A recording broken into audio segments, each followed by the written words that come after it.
Magandang araw, mga kababayan. Pag-uusapan natin itong bagong pasabog ni Doc Loren Badoy patungkol po kay Claire Castro.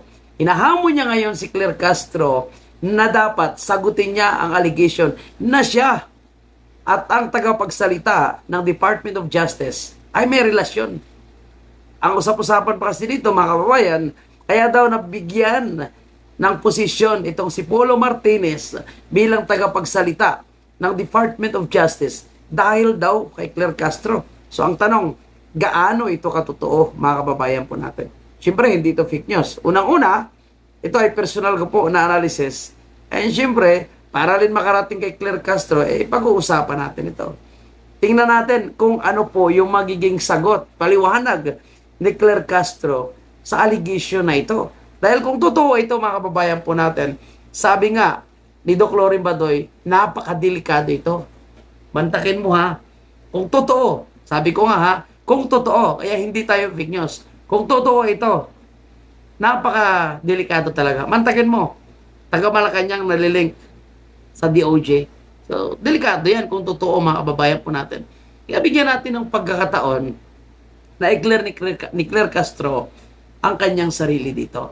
Ako kasi sa totoo lang, mga kababayan po natin, napapansin ko naman na parang laging may dilig itong si Claire Castro. Mukhang laging ganado sa kanyang pagpapakalat ng propaganda, sa kanyang pagiging destabilizer laban po kay Vice President Sara. At mukhang talagang inspire po itong si Claire Castro. Kasi mantakin mo ha, babanatan niya yung mga Duterte, lalo na si VP Sara, sa kanyang pagsasalita diyan sa podium ng Malacanang, tapos sa kanyang vlog, babanatan niya rin.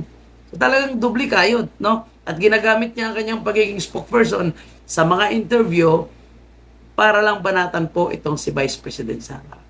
Kaya sabi ko nga, hindi ko sana ito papatulan. Pero tingnan natin kasi si Claire Castro din naman mahilig magpakalat ng chismis.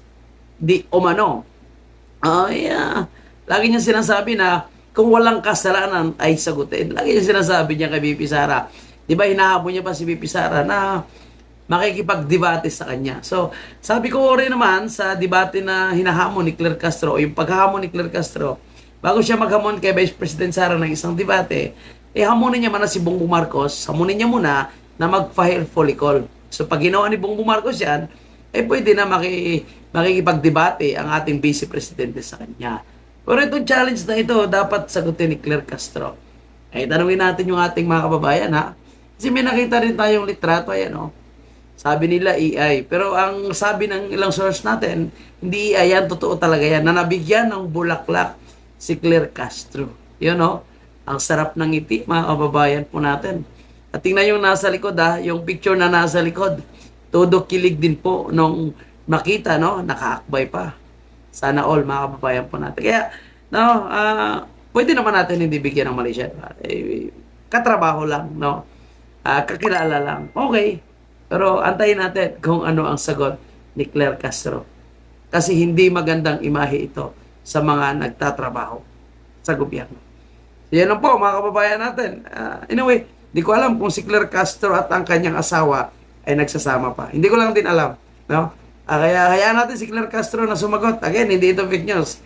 Dahil sabi ko nga, tayo po ay nagtatanong.